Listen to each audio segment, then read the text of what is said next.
The first college football telecast on ABC for the 2026 season will feature two HBCU teams. Alabama A&M will take on Howard in the SWAC MEAC Challenge in Atlanta, Saturday night, August 29th. The primetime telecast kicks off at 7:30 Eastern Time, 4:30 out here on the West Coast. No debates, no speculation, just the info you need. That's your KBLA Sports Minute. I'm Ray Richardson on KBLA Talk 1580. Hi, I'm Zoe Williams, host of The Voice of Reason, weeknights at 7 p.m. here on KBLA Talk 1580, with a personal invitation for you to join me and Insight.me as we present The Healing Box, live at Inglewood's world-famous Miracle Theater, Saturday evening, May 23rd at 7 p.m. Look, I understand your attachment style has been running your life like a rogue algorithm, and nobody has had the courage to press pause.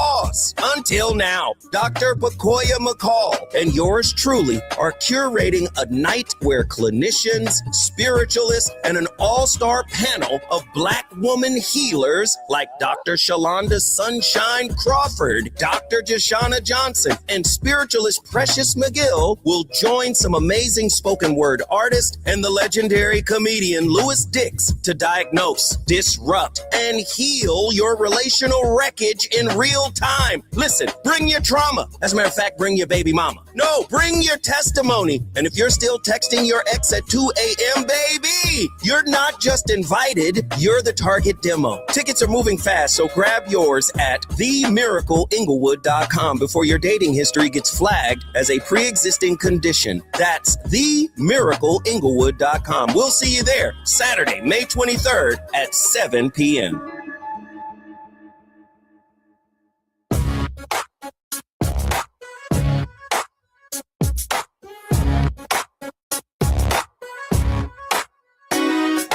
Jesse Jackson Jr. Show. The Jesse Jackson Jr. Show. The Jesse Jackson Jr. Show. The Jesse Jackson Jr. Show. Come on and talk with me. Come on and listen to me. Come on and talk with me. Come on and listen to me.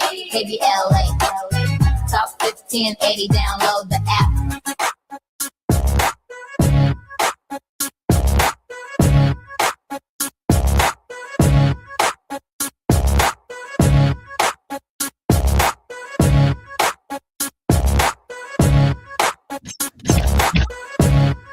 I'm Jesse Jackson.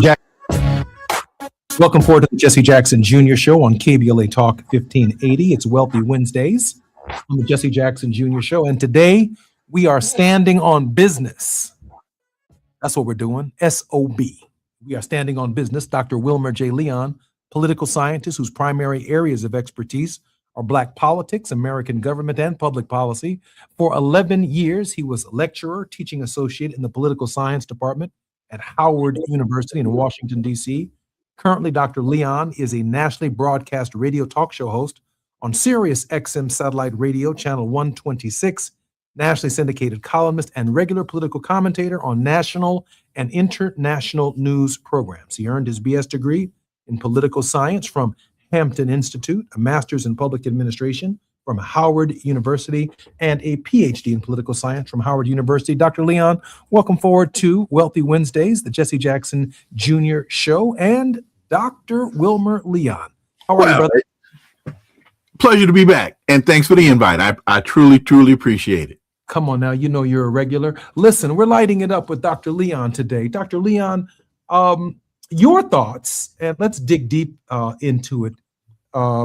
Your thoughts about the president's trip to China, his son Eric and his wife, Eric Trump's wife, Hegseth, as well as other members of the cabinet in China today at this hour. Dr. Leon? Well, so the president is in China, and Eric, who is the vice president of the Trump organization, can and the Trump organization has business in China. So my first question to the audience is, can you say conflict of interest? Can you spell emolument clause? Article 1, Section 9, Clause 8 of the Constitution that strictly prohibits individuals holding office from accepting gifts, accepting titles, or benefits from foreign governments. I would think engaging in business with China of a personal nature would be considered a benefit. And the president never even put the Trump organization into a blind trust, which is what most presidents do, which is what presidents are supposed to do, to separate their personal business from public business. So that right off the rip, we have to ask ourselves, so what business is Eric going to conduct or promote while he's with his father in China? Now, I don't know, but it smells fishy to me. I don't have to see a skunk at the garden party to know that there's a skunk at the garden party. I find it somewhat interesting because in part of this argument, both sides appear to be engaging in emoluments challenges, including the Biden administration. As you well know, correct. Hunter's laptop in Ukraine, Joe Biden's brother received, along with members of his family in the last minutes of his administration, a presidential pardon for their business interests abroad during the Biden administration. And Donald Trump has promised to provide pardons to large numbers of people in his administration. And I have to believe that the precedent was actually set by the Biden administration. Correct. Offering pardons to one's family. Dr. Leon? You're absolutely correct. And don't forget the 10% for the big guy. For the big guy. When Biden was in office and Eric was talking about basically you got to cut 10% to his father. So you're spot on. This is not unique to the Trump administration. In fact, I want to say it was Donald Trump that was screaming the loudest about Hunter Biden and his business deals in Ukraine. And now the script gets flipped, and now Donald Trump is bringing his kids in tow as they try to strike business deals. Now, also, Elon Musk is there, the NVIDIA chief executive, Jensen Huang. There are a host of other business executives. One of the questions why China? Why now? We are going to address that issue when we come forward on KBLA Talk 1580. I'm Jesse Jackson Jr., listening to the Jesse Jackson Jr. Show. Dr. Wilmer J. Leon is our very special guest. More when we come forward.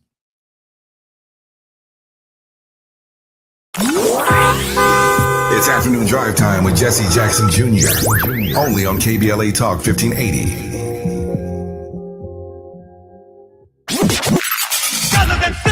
There is no denying that we've always been the conscience of this country. KBLA Talk 1580 is progressive talk radio built for our community, by our community, and with hosts who look like you, live near you, and care about what you care about. 50,000 watts of truth right here in Southern California. KBLA Talk 1580. Listen live on your AM radio dial at 1580 or stream us live on our KBLA1580.com website or on our free KBLA 1580 app. Unapologetically progressive. Are you drowning in IRS tax debt? Angela was. She called Civic Tax Relief and saved over $80,000. Felicia was having health problems, got behind on her taxes, interest and penalties were adding up. She called Civic Tax Relief and saved over $15,000. Civic Tax Relief is a professional tax negotiation firm that can protect you from the IRS. If you're getting collection letters, call Civic Tax Relief for a free consultation. They will go to work helping you discover all the relief programs you may qualify for free. James owed the IRS $37,000. Civic Tax Relief represented him against the IRS, and by the time everything was completed, he did not owe the IRS anything. If you are in trouble with the IRS, call Civic Tax Relief for your free consultation now. 800-200-2257. 800-200-2257. Get a free consultation and real tax relief. Call 800-200-2257. 800-200-2257. You're great at protecting your data, but lots of places could still expose you to identity theft. I thought it was safe. If that happens, LifeLock gives you a US-based restoration agent who will stick by your side from start to finish. Phone calls, filing documentation, preparing insurance claims, your agent handles it all. In fact, we're so confident restoration is guaranteed or your money back. Isn't it nice to have someone like that on your side? Save up to 40% your first year with promo code NEWS at lifelock.com. Terms apply. This is the story of the one. As a maintenance tech at a university, he knows ordering from multiple suppliers takes time away from keeping their arena up and running. That's why he counts on Grainger to get everything he needs, from lighting and HVAC parts to plumbing supplies, all in one place. And with fast, dependable delivery, he's stocked and ready for the next tip-off. Call 1-800-GRAINGER, click Grainger.com, or just stop by. Grainger, for the ones who get it done. Now back to more of Jesse Jackson Jr. on KBLA Talk 1580. The Jesse Jackson Jr. Show. The Jesse Jackson Jr. Show. The Jesse Jackson Jr. Show. The Jesse Jackson Jr. Show. King Wally drops the beat. Come on and talk with me. Come on and listen to me. Come on and talk with me. Come on and listen to me. KBLA Talk 1580. Download the app. I'm Jesse Jackson Jr. Welcome forward to the Jesse Jackson Jr. Show on KBLA Talk 1580. Our very special guest, Dr. Wilmer J. Leon, political scientist, primary expertise in American government, public policy, and Black politics. Dr. Leon, welcome forward to the Jesse Jackson Jr. Show. Again, I appreciate the invite. Thank you very much. Hello to your audience. Dr. Leon, you were saying that that there's corruption in high places and that the Trump administration seems to be establishing, along with the Biden family, a precedence for future presidents to be able to take advantage of the office itself. In the case of Donald Trump, right before our very eyes, the corruption runs so rampant that, well, it runs the faith of discouraging people from having faith in the Constitution of the United States. Dr. Leon. I think that's a very, very good way to describe it, because one has to wonder, what good is the document if the individuals that it's designed to regulate ignore it? And then if that's the case, then what does that say about us, and what does that say for us? If we now are questioning the relevance of the very document that the country is founded on, and as we look at this trip to China, I think folks have to ask themselves, why China? Why now? What does Trump actually hope to accomplish in this meeting? You know, there is this U.S.-Israeli quagmire with Iran that Trump started and is now stuck in. And so I have to ask myself, is he so desperate, looking for a way out? Is he so desperate, looking at how bad his poll numbers are, I mean, he's down around 35%. Is he looking for any port in a storm? What will he sell? What will he compromise? What will he roll over on in order to walk out of China with some type of perception of victory? You know, I think he walks out of China, Dr. Leon, with bluster. Mm-hmm. Every reporter that has inquired as to what the agenda of the meeting is, the question was, will Iran be on the table? And then Trump's response, which has been consistent, I don't need China to solve the Iran crisis. The crisis, of course, that he created, the problem in the Strait of Hormuz, that he created, Right. the attack to stop the building of a nuclear weapon, which he did several months ago in a midnight raid of their various nuclear factories. And now he's extended it to include the current conflict. Iran does not have a nuclear weapon, but Israel has many nuclear weapons. And so the public arguments for why we are there are not passing the muster or the bluster of the moment.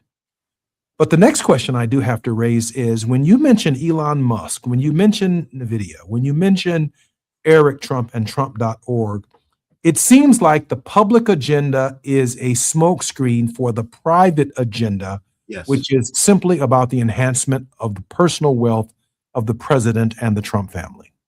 I think you're spot on. Let me just quickly make a point on the alleged Iran nuclear program. Remember, folks, we still haven't found the weapons of mass destruction in Iraq, which was the precept or the principle, the rationale for the United States invading Iraq, where we've got to get these weapons of mass destruction, which we found out to be non-existent. We now have a non-existent Iranian nuclear program. There is no program. So folks might ask the question, well, then why are they enriching uranium? Well, I think for leverage. And to me, it only makes sense that they will press this to the hilt for the sake of leverage. But back to your point, this does seem to be a cover for the personal business interests. And one of the things that I find really interesting is Donald Trump is talking about trade, and there's all this discussion about chips and Trump's sanction on IT and on computer chips. But one of the interesting things to me is China has just announced that their DeepSeek AI infrastructure is now running on Huawei chips. It's not running on NVIDIA chips. China is now telling the United States, we don't need your NVIDIA chips. We have developed our own. And they announced this, I want to say, last Thursday or Friday, right before Trump gets ready to come to China. China makes the announcement, we're running our DeepSeek programs on NVIDIA chips. We've got our own. Thank you very much. That's talk about strategy. China is truly playing 17-dimensional chess while the United States is trying to figure out checkers. Dr. Leon, I heard some of the handicap for the president's trip, what could be achieved and what might not be achievable on this particular mission. And some have suggested that Xi Jinping's information includes the decline of the United States, that they genuinely believe the United States is in decline. One, your thoughts on the decline. Is the decline just economic, or is it economic and political? Or is there more to this idea that while we may be living in the United States, we ourselves, tied up into our pride, may not fully appreciate that the end of our civilization could, in fact, indeed could be at hand, Well, I think the first part of the answer to your question is all empires decline. That pick one that hasn't. You can't, because they all do. Remember, the sun never sets on the British Empire. Well, it does now. The Roman Empire, the Greek Empire, the Ottoman Empire, all empires decline. And they tend to decline because of overreach and failure to adjust to modernity, failure to adjust to developments in technology. And the United States now finds itself victimized by the same lack of vision. The United States deindustrialized the United. We don't make anything in the United States hardly anymore. You can't build, develop, or maintain an economy without a manufacturing base. And the United States, since the 80s, has outsourced its manufacturing base to who? Japan and China, India, Vietnam, and other countries around the world. So that's one point. The technology has changed from a military perspective. Yeah, the United States has aircraft carriers, but that's not the way wars are fought now. Look at the development in submarine technology. And who has the cutting edge submarine technology? It's not the United States. Who has the hypersonic missile technology?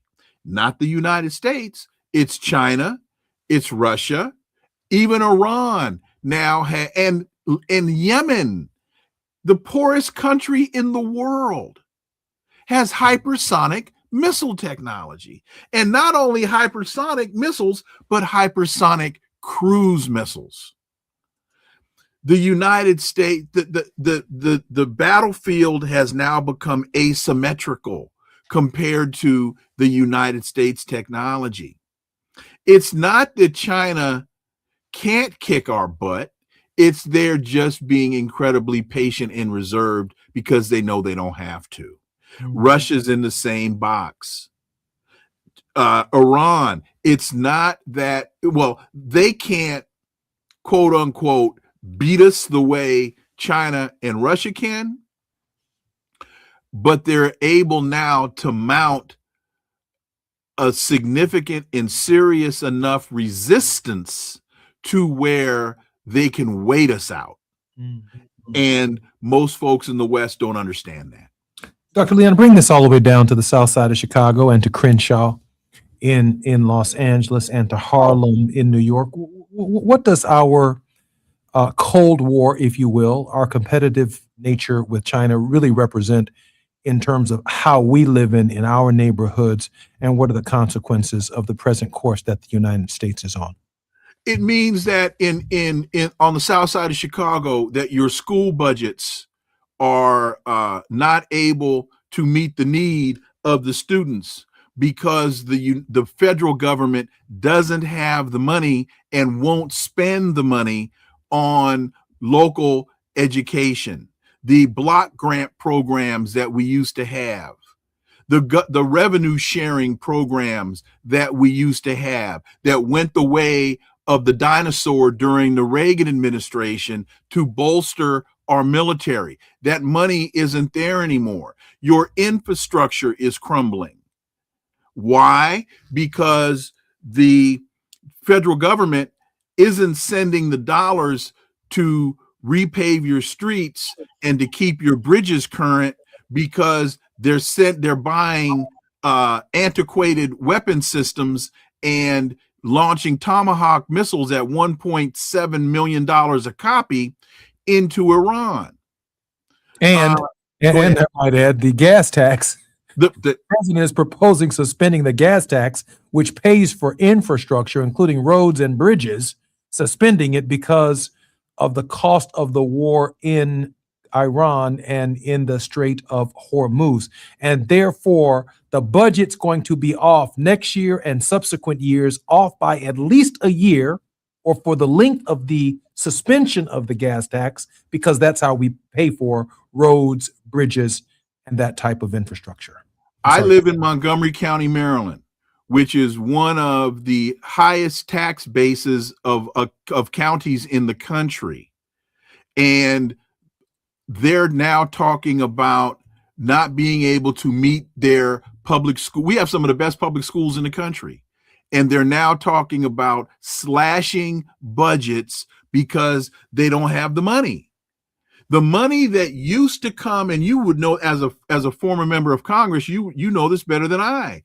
The money that the national government used to send to the states and the locales is no longer there. That's also why when you and I were in high school, we didn't have to pay to play sports. We didn't have to pay for extracurricular activities. We didn't have to pay to be in the band. We didn't have to pay to be in the school play. Now, parents have to reach into their pockets and pay for uniforms, pay for travel, pay for all of the things that used to be free. Why? Because your local school district doesn't have the money anymore. Why? Because they've cut that out so that they can send money to Raytheon, so that they can send money to McDonnell Douglas and Boeing and Lockheed Martin for the F-35 jet program and the things called the flying piano, and it can't fly in the rain. And all of that weaponry is least effective in an asymmetric war scenario because the Iranians spend 24 grand for a drone, and they can build thousands of drones to disable all of the infrastructure of their neighbors, which fundamentally support and supply Americans with petroleum-based products and the rest of the world with petroleum-based products.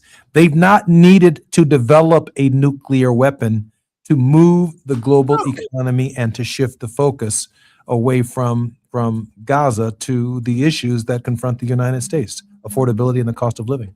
There you go. I'm Jesse Jackson Jr. You're listening to the Jesse Jackson Jr. Show on KBLA Talk 1580. Dr. Wilmer Leon, a political scientist whose primary areas of expertise are Black politics, American government, and public policy. When we come forward on KBLA Talk 1580, we are also going to dive further into some of the challenges of the Voting Rights Act.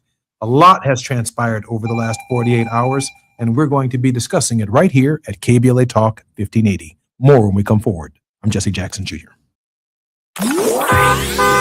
It's afternoon drive time with Jesse Jackson Jr. Only on KBLA Talk 1580.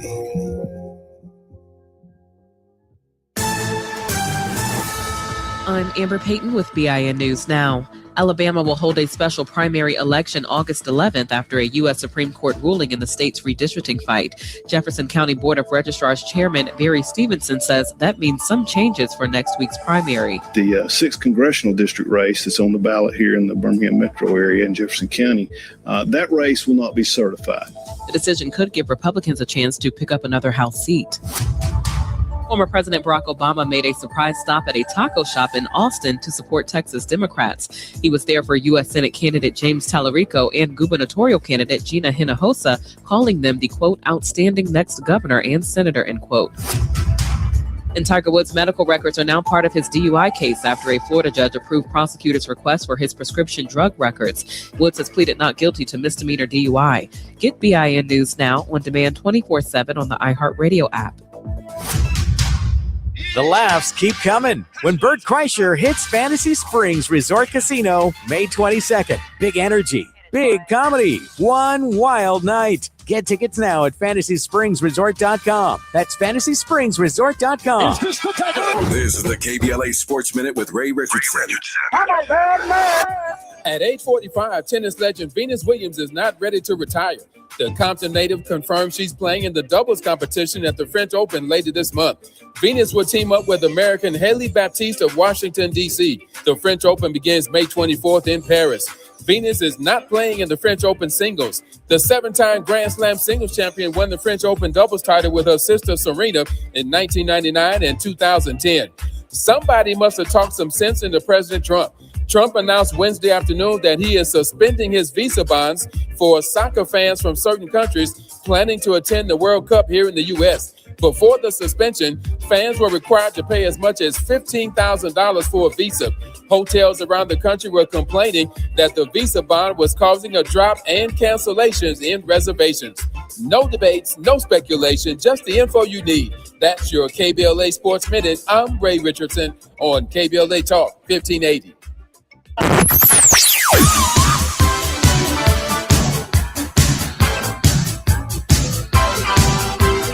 This is KBLA Talk 1580. Talk radio that's music to your ears. We're unapologetically progressive. KBLA Talk 1580. We've got a lot to talk about. Hi, I'm Zoe Williams, aka the Voice of Reason, encouraging you to join me weekdays from 7 to 9 p.m. for the world's most intriguing relationship radio roundtable. Every night, I facilitate and encourage our loyal listeners to participate in the most engaging relationship discussions you'll hear anywhere. So make it a point to rendezvous with me, Zoe Williams, the Voice of Reason, Monday through Friday, 7 to 9 p.m. Pacific Standard Time. Trust me, your relationships will never be the same. The VOR is on fire tonight. Unapologetically progressive. KBLA Talk 1580. We've got your black. My name is Cynthia Mitchell. I've been an emergency room nurse in Los Angeles County for 25 years. I've been there through every fire season, every outbreak, every earthquake.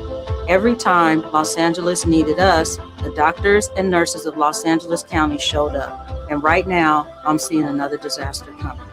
Trump's cuts to Los Angeles County's healthcare system are a public health crisis in the making.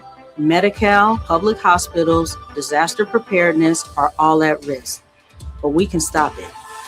Measure ER fights back against these cuts. For a half a penny, we keep emergency rooms open, care within reach for working families, and doctors and nurses serving the communities we love. When you vote yes on Measure ER, you're not just voting for healthcare, you're voting for LA.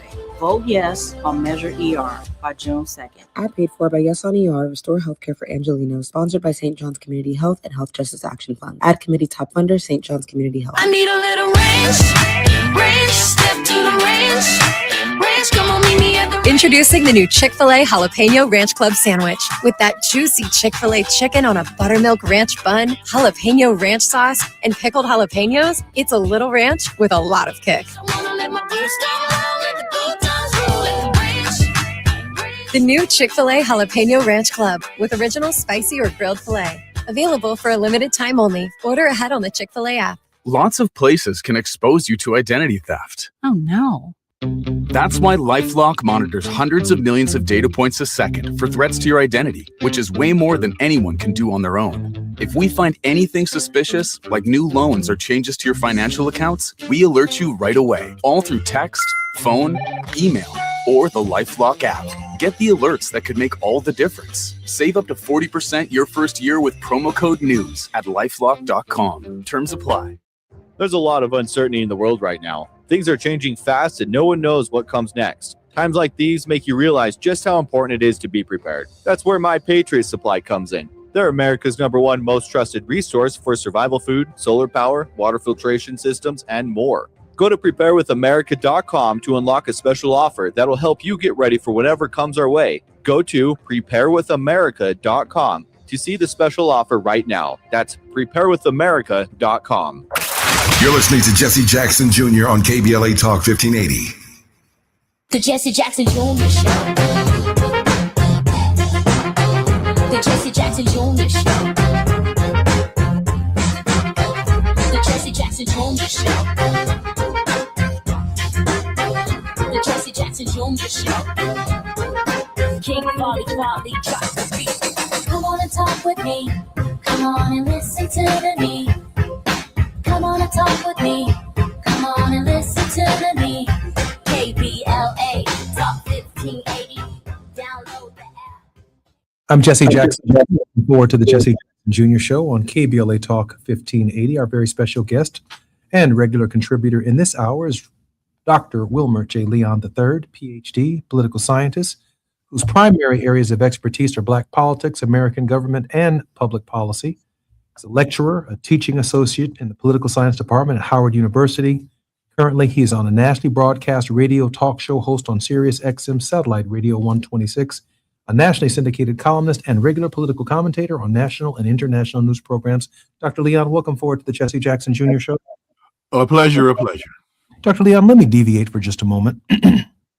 I packed up the Jesse Jackson Jr. Show today and I moved it to Ford Heights, Illinois. I am in the computer lab at Ford Heights, Illinois right now because at the conclusion of our second hour, I'm the commencement speaker and the graduation begins at 4 o'clock promptly, which means I will literally walk down from this computer lab, put on my commencement regalia as their speaker, and approach the podium.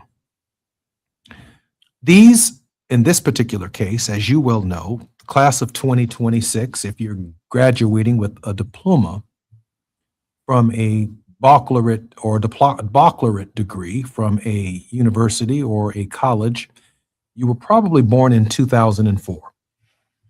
If you're graduating from high school, you were probably born a year of hope in 2008 when Barack Obama was elected president of the United States and the air of progress towards the end of Second Reconstruction, which we did not appreciate, was plentiful and bountiful, and the dreams and expectations of the American people seemed filled with hope and expectation.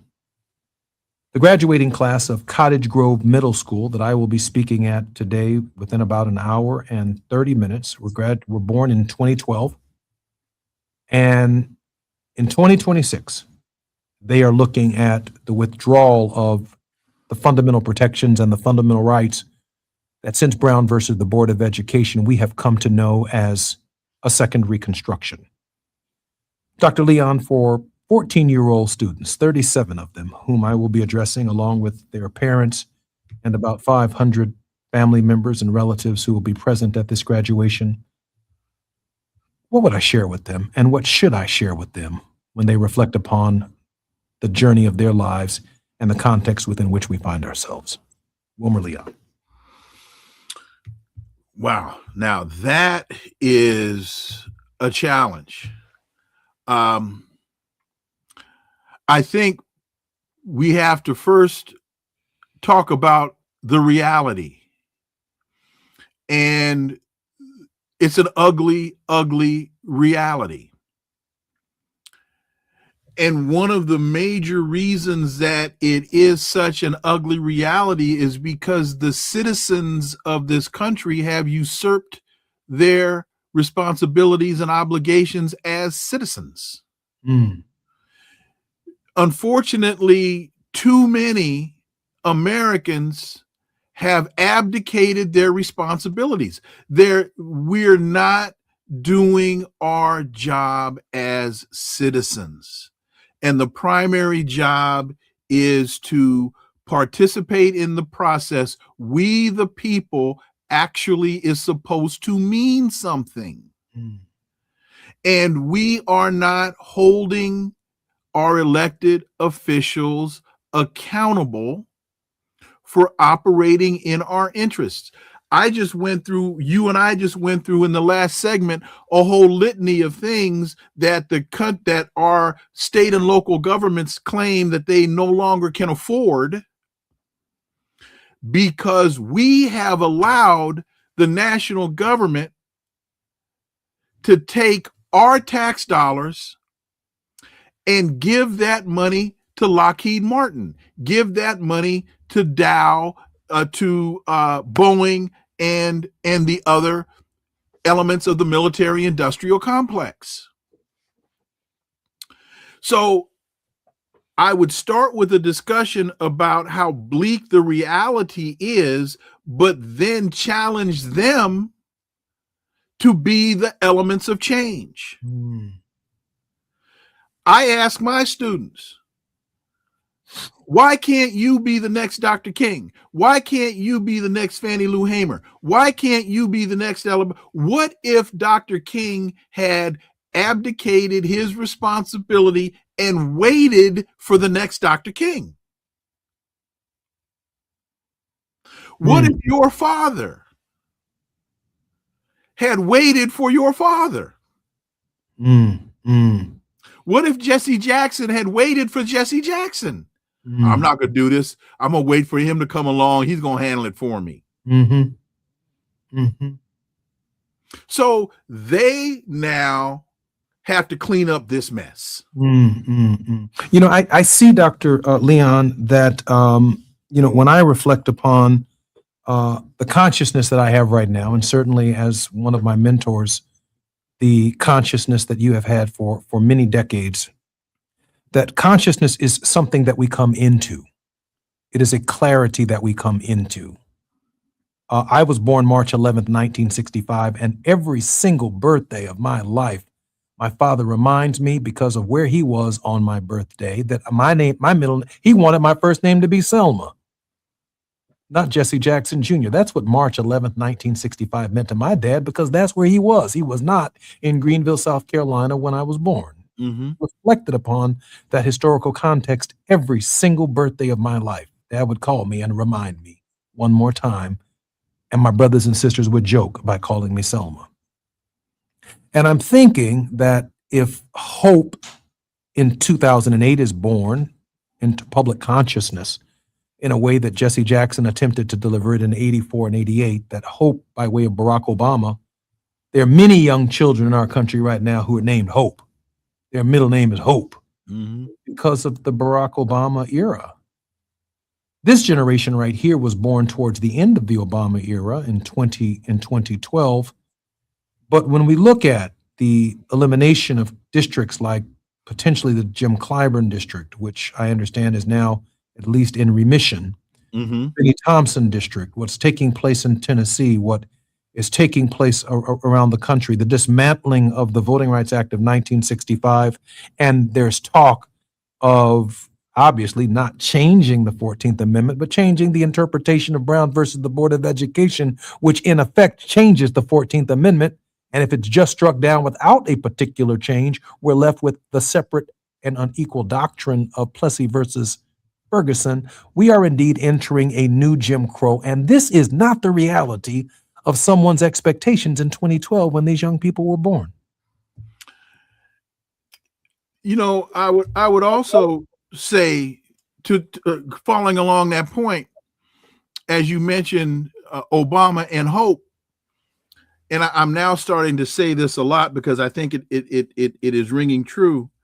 As a political scientist, now I've got to interject a little physics into the analysis, and that's Newton's third law of motion.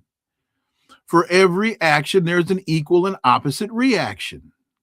And what we're seeing with this retrenchment in America is that reaction. I'm thinking, Dr. Leon, that we apply physics as young people in the course within which it is taught, but don't apply it to the practical application of what you just did, which is particularly important, that there is a science to what we are looking at. And Newton's law is just as real in the space of science as it is in the space of politics, culture, and everything else. There is an equal and opposite reaction for every action in the universe, and our very presence has created that right here in the United States of America. I'm Jesse Jackson Jr. More with Dr. Wilmer Leon when we come forward right here on KBLA Talk 1580. While you're stuck in traffic, we can at least bring you up to speed on the news of the day. You're listening to Jesse Jackson Jr. only on KBLA Talk 1580.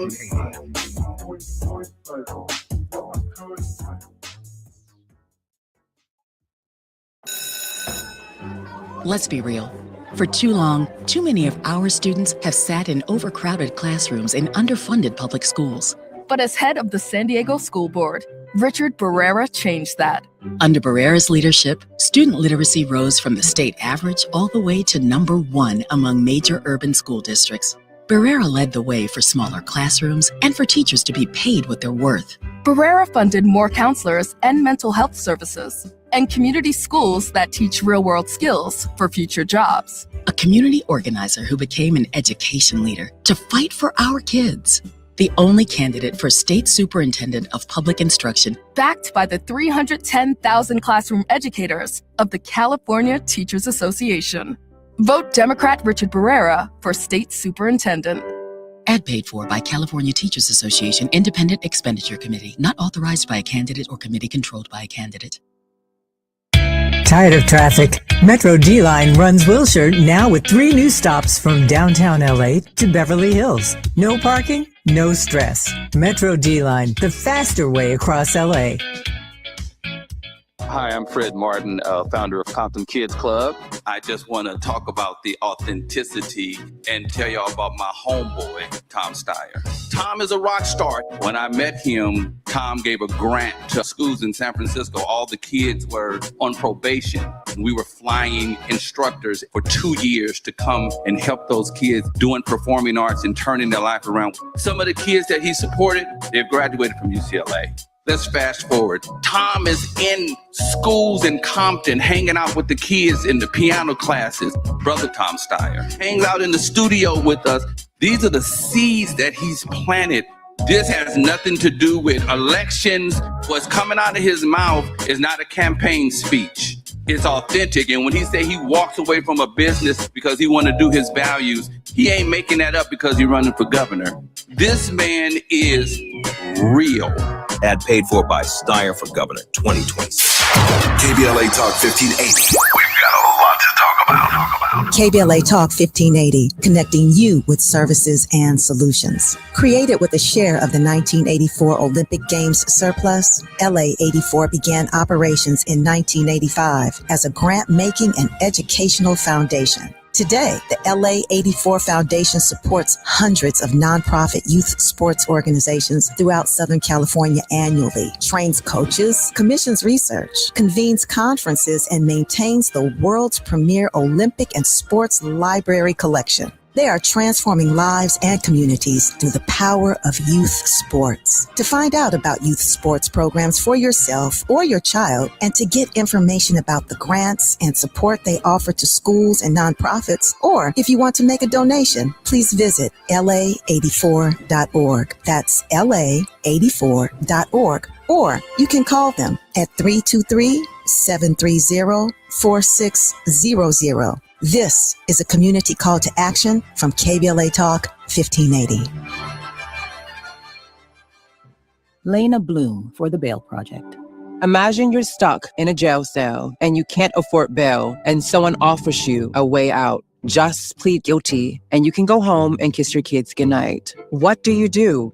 What thousands have. You plead guilty whether you are or not. Cash bail makes poverty a crime. That's why the Bail Project helps those who can't afford it while fighting to end cash bail, because freedom should be free. Brought to you by the Ad Council. Do you owe $10,000 or more in credit card debt or personal loans? With credit card debt at all-time highs, Debt Relief Advocates is urgently notifying consumers of debt relief now being made available, designed to aid consumers with out-of-control credit card debt. Those who qualify and enroll for this relief program will only have to pay back a fraction of what they owe. This is not bankruptcy or a debt consolidation loan. This is a relief program that credit card companies would rather you not know about, as it ends your debt nightmare and saves you lots of money. Consumers owing at least $10,000 in credit card debt or personal loans can now take advantage of this debt relief as the cost of living skyrockets. Debt Relief Advocates has established a relief hotline for you to call to learn what debt reduction you may qualify for, so don't wait. For this free information, call the Relief Hotline at 800-515-4493, 800-515-4493, 800-515-4493. Now back to more of Jesse Jackson Jr. on KBLA Talk 1580. The Jesse Jackson Jr. Show. The Jesse Jackson Jr. Show.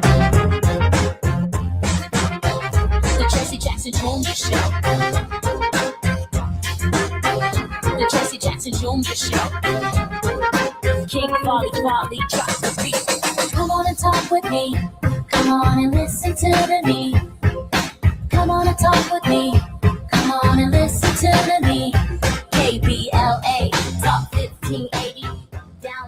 I'm Jesse Jackson Jr. Welcome forward to the Jesse Jackson Jr. Show. In this hour, our very special contributor is Dr. Wilmer J. Leon III, political scientist whose primary areas of expertise are Black politics, American government, and public policy. I have breaking news right now that I would love for Wilmer Leon, Dr. Leon, to respond to. CBS is reporting now that Governor of Georgia, Brian Kemp, calls a special legislative session to redraw a congressional map after the Supreme Court ruling. Governor Kemp on Wednesday signaled a proclamation convening the General Assembly of Georgia for a special session on June 17th to address the redistricting in the wake of the landmark Supreme Court ruling expected to require changes to Georgia's electoral maps before the 2028 cycle.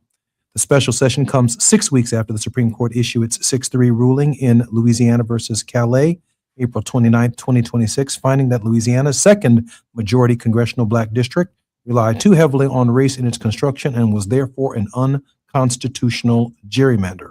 The regular session of the 2026 General Assembly had adjourned on April 3rd, making a special session necessary to take up the redistricting work. Now, this comes after Governor Kemp, shortly after the Robinson versus Calais decision, signaled that he would not be calling a special session for the redrawing of maps in the state of Georgia, giving some hope to Democrats, but also giving some hope to African-American minority districts that anchor themselves in the city of Atlanta, Georgia.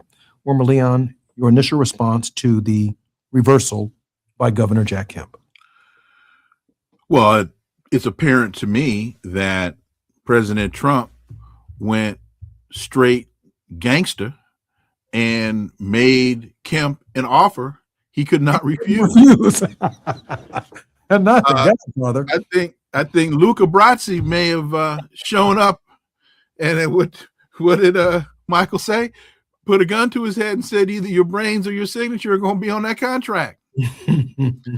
And folks need to remember that it was January 2nd of 2021 when Trump called Georgia Secretary of State Brad Raffensperger and said, I just want you to find me 11,780 votes. Mm-hmm.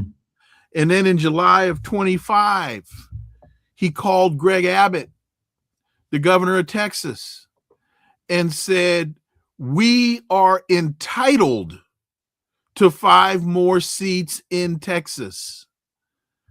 Redistrict out of cycle.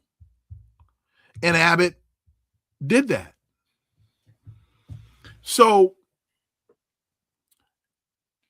this all gets back to the point we were talking about. What do you tell the kids? And this also then takes us to you tell the kids when somebody tells you who they are and they show you who they are, believe them. You've got folks now saying they didn't vote for this. Oh, but you did. What you didn't expect was that he was going to do this to you. But he told you what he was going to do. I'm going to deconstruct the administrative state. What does that mean? Why weren't alarms going off when he said that? When his advisor, Steve Bannon, when Steve Bannon said the mission, he said this on Frontline, the mission of the administration will be the deconstruction of the administrative state. And you wonder why you don't have money to pay your teachers. You wonder why you don't have health care. You wonder why you don't have money for infrastructure. He told you this. Dr. Leon, doesn't this decision by the governor of Georgia put pressure on Democrats in the North to follow suit as quickly as possible, including but not limited to maybe even the governor of Illinois, whose primaries have already taken place? But indeed, the legislature could move to impose a broader Democratic map, just like these states are doing, before November. Let's take this out of the mapping and to your earlier question, what does this mean for the South Side of Chicago? What does this mean for East Oakland? What does this mean for South Central Los Angeles? It means y'all better turn out. Y'all better stand up. Y'all better show up and turn out. That's what this means. Forget the maps because here's the thing. I understand this is a dilution of your voting power in many districts. I got that.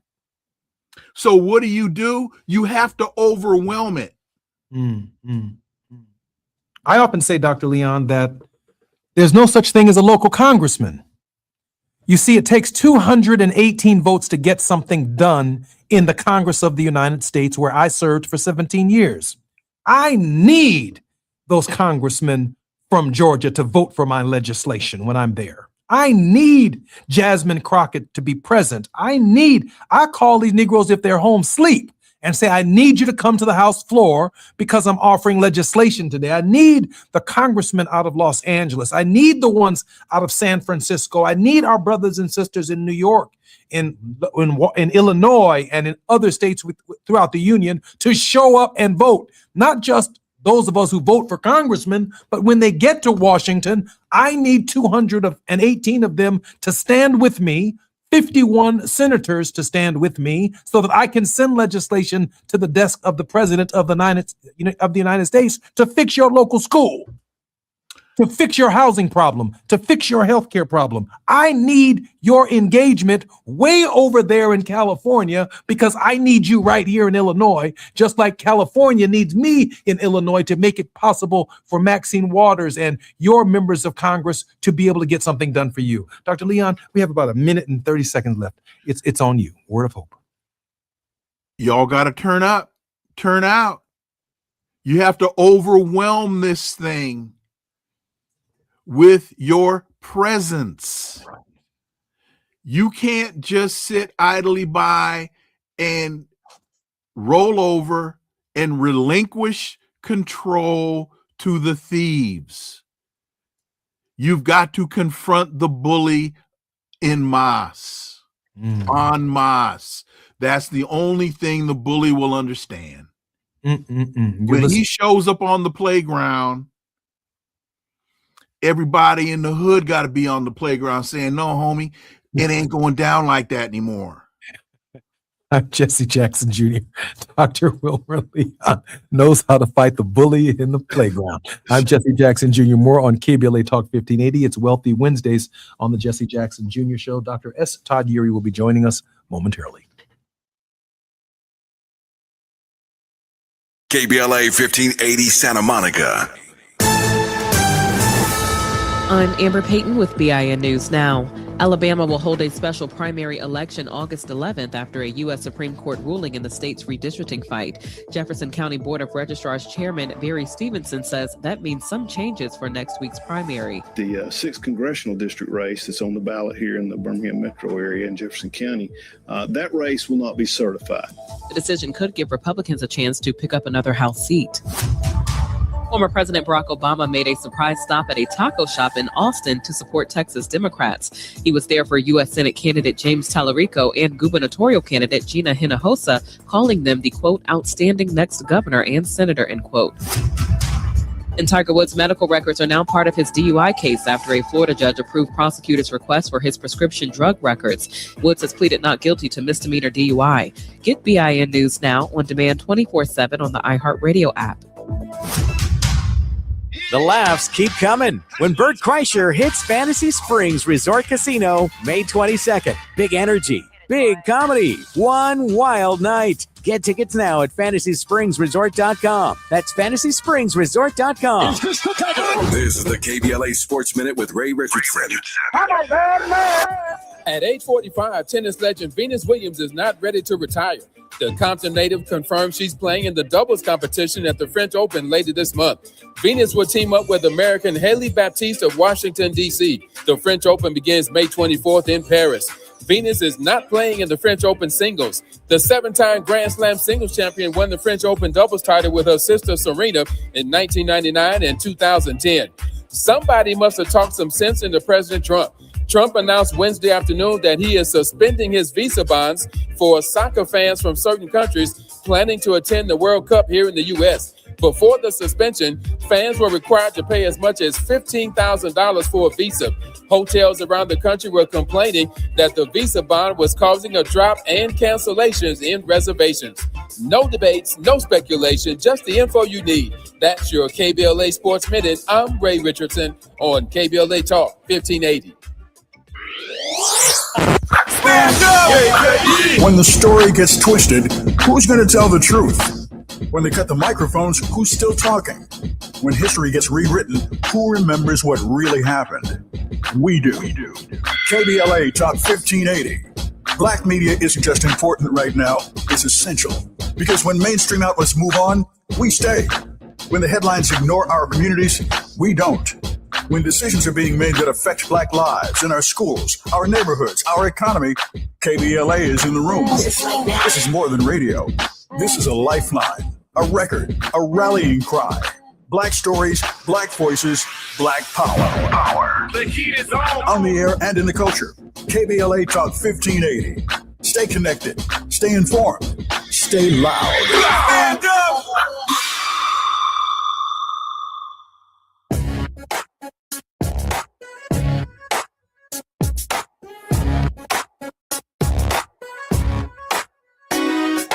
Jesse Jackson Jr. Show. The Jesse Jackson Jr. Show. The Jesse Jackson Jr. Show. The Jesse Jackson Jr. Show. Come on and talk with me. Come on and listen to me. Come on and talk with me. Come on and listen to me. KBLA Talk 1580. Download the app.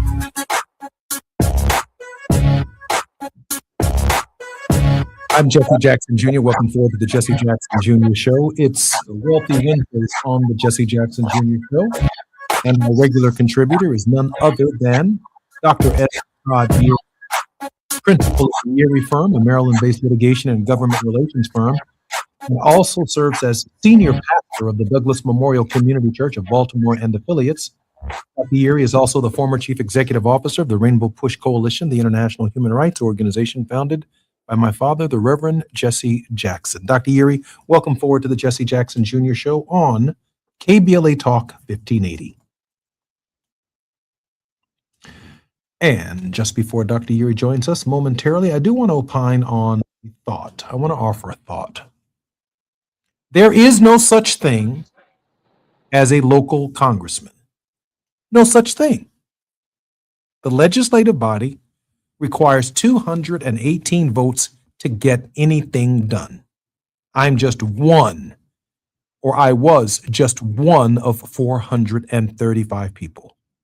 I either need 218 people within my own party to support my legislation, or I need a bipartisan commitment to support my legislation that has a mix of Democrats, Republicans, and independents in the process, just to pass a piece of legislation to send it to the United States Senate for its consideration. If the United States Senate considers the legislation, and that's a big if, I need 51 United States senators to offer a comparable piece of legislation or a similar piece of legislation, which then has to be reconciled by both the House and the Senate, and ultimately arrive at the desk of the President of the United States for his or her signature. And long before his or her signature is affixed to the legislation, I have to make sure that the legislation that I'm offering is constitutional so that the Supreme Court of the United States or federal judge does not strike my legislation down. That's just how difficult it is to be a congressman of the United States. The crafting of words, the crafting of sentences, the crafting of intent, building a legislative record, support for the legislation so that when some federal court reads the legislation sometime in the not too distant future, they will be able to look to the congressional record and say, this is what Jesse Jackson Jr. intended When he wrote the legislation, these were the floor speeches. These are the things they said, discussing the scope of the legislation and what the legislation was designed to cover. There is no such thing as a local congressman. Some of you all might say, why don't you just focus on your community? Why don't you just focus on your neighborhood? Because my neighborhood ain't enough to take it through the process that I just described to you. I need Lucy McBath. I need Maxine Waters.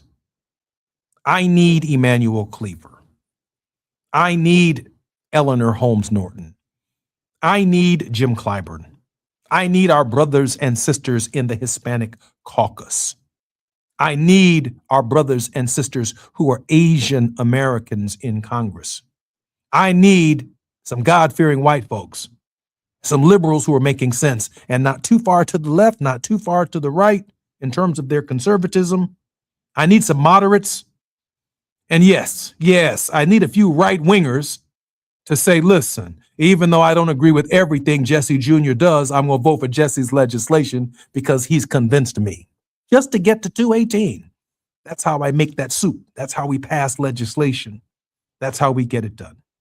And so why am I so concerned about redistricting? Because every one of these votes matters to my ability to get something done for my neighborhood. And since there's no such thing as a piece of legislation that only impacts my neighborhood, I need to pass legislation and identify other people's districts around the country who have the exact same problem. And that's how I get them to buy into the legislation. Dr. Yeary, welcome forward to the Jesse Jackson Jr. Show. I don't know anyone who deals with these issues more on a regular basis, both in the courtroom and in the pulpit, than you, Dr. S. Todd Yeary. Well, sir, you got me in nostalgia mode in rush hour. Let me just start with saying good day to you and thank you for invoking. I'm just a bill. Yes, I'm only a bill, and I'm sitting here on Capitol Hill. And now I'm off to committee where I'll stand and wait. That part. And Republicans start to debate. You know, the ability to understand how the process works is so critical, which is why relationships are literally so important. When basically it comes down to, as you've laid it out, a math problem, right? If you need 218 votes to get your bill through your chamber, if you're on the House side, to get it matched up with a comparable bill, or if they're going to take up your bill on the Senate side and not change it too bad and send it back to you in tatters. You know, it's the process of understanding, quite honestly, how the sausage gets made. But we've got to get back to understanding that this is a system that is governed by rules and process. And we've got to understand how the rules and so that we don't get left out or left behind with the key legislation that needs to be. Kudos to you. I nominate you for the remix of "I'm Just a Bill." I don't know if I can remix it, but I'm so glad that you'll be in the band with me. I'm Jesse Jackson Jr. Dr. S. Todd Yeary is the politics of our faith on the Jesse Jackson Jr. Show. More on KBLA Talk 1580 when we come forward. It's afternoon drive time with Jesse Jackson Jr. Only on KBLA Talk 1580.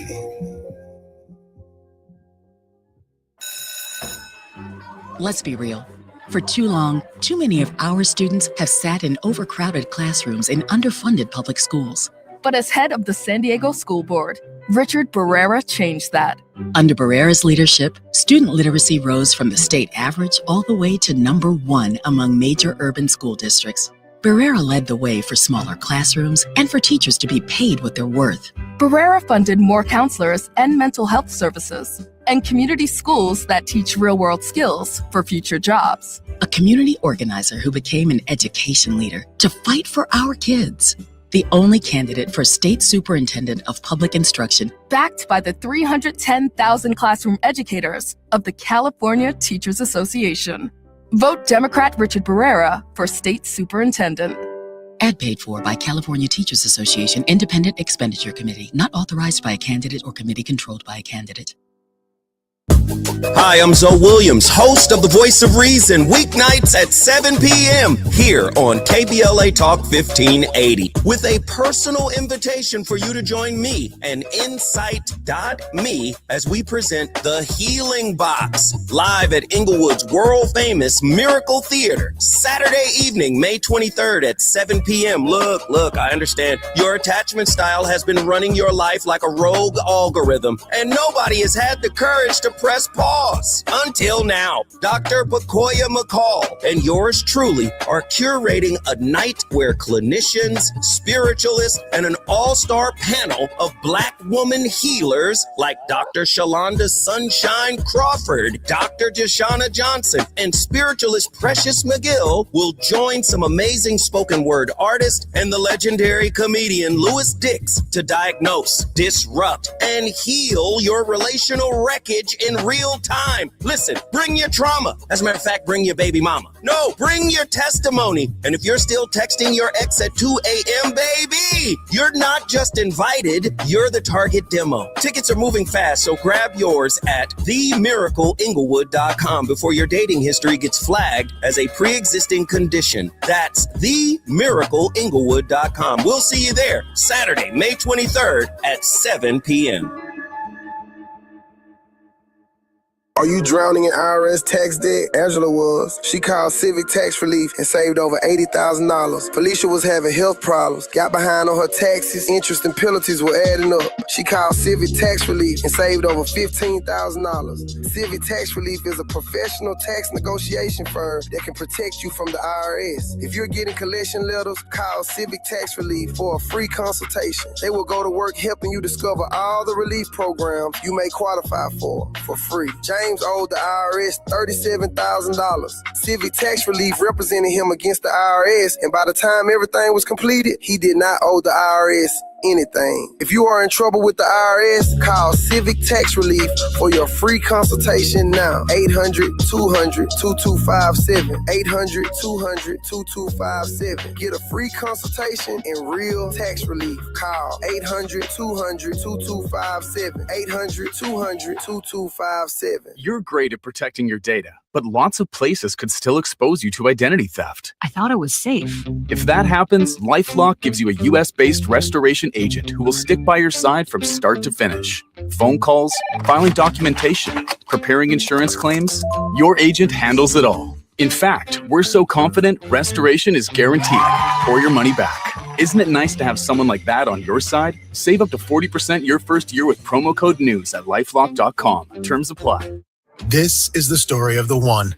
As a maintenance tech at a university, he knows ordering from multiple suppliers takes time away from keeping their arena up and running. That's why he counts on Grainger to get everything he needs, from lighting and HVAC parts to plumbing supplies, all in one place. And with fast, dependable delivery, he's stocked and ready for the next tip-off. Call 1-800-GRAINGER, click Grainger.com, or just stop by. Grainger, for the ones who get it done. Now back to more of Jesse Jackson Jr. on KBLA Talk 1580. The Jesse Jackson Jr. Show. The Jesse Jackson Jr. Show. The Jesse Jackson Jr. Show. The Jesse Jackson Jr. Show. King Quality, drop the beat. Come on and talk with me. Come on and listen to the beat. Come on and talk with me. Come on and listen to the me. KBLA Talk 1580. Download. I'm Jesse Jackson Jr. Welcome forward to the Politics of Our Faith with Reverend Dr. S. Todd Eury on the Jesse Jackson Jr. Show. Dr. Eury's social justice work includes having served on the National Board of the National Action Network from 2015 to 2021, the political organization founded by the Reverend Al Sharpton. He's the past political action chair for the Maryland Conference of the NAACP and co-founding principal of Community Churches for Community Development, Inc. Dr. Yuri will be joining us in just a moment. But I did want to raise, I think, a legitimate concern that Dr. Yuri may or may not be aware of. Dr. Yuri, after the Robinson or the Louisiana versus Clay decision was decided, the governor of Georgia said that he would not, which was, I think, a reprieve to Democrats, a reprieve that they would not redraw the lines in the state of Georgia. And just minutes ago, maybe within the last half an hour to an hour, the governor of Georgia has now called for a special session to redraw the entire state of Georgia, which, as you know, includes 4 majority-minority districts in and around the city of Atlanta, Georgia. And the consequences of the elimination, potentially, of the Georgia delegation are nothing short of extraordinary. Dr. Yuri. Yeah, I mean, first thing is shocking. This president is leaning into the balance of power. Basically, he has co-opted the legislative branch to basically be the proxy of the executive. And the way he's doing it is he's getting other executives to use their power and influence to force state legislatures to come do their bidding. And it's not by accident that where do we see this happening but across the South. As you have talked about time and again, it has been the battle for the vote in the South, political representation in the South, to protect the interests of Black folk, people of color, disenfranchised women across the country. It is the fight, and this president knows that the only way he can really swing the next 2 years of his term is to put his thumb on the scale around the representation in the House and hope that they can hold the Senate, because those are statewide races. So not shocking. And, you know, the governor of Georgia, that's a whole different conversation for another time. You know, to say that he would pretend that he wasn't going to, you know, get in the fight, I wouldn't buy that at all. I think he just wanted to make sure that he forced something in the deal for himself, or for his interest as the outgoing governor, because that's an open race as well.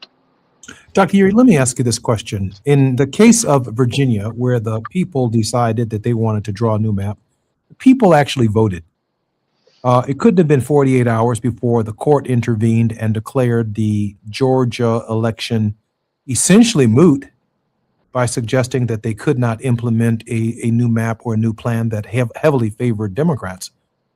But again, throughout the South, it is the governor and state legislatures, not the people voting in a referendum, but the governors and the state legislatures who conspire to deny equal representation, to violate what was the Voting Rights Act that many of us agreed on before the Robinson versus Clay decision, to undermine majority-minority representation.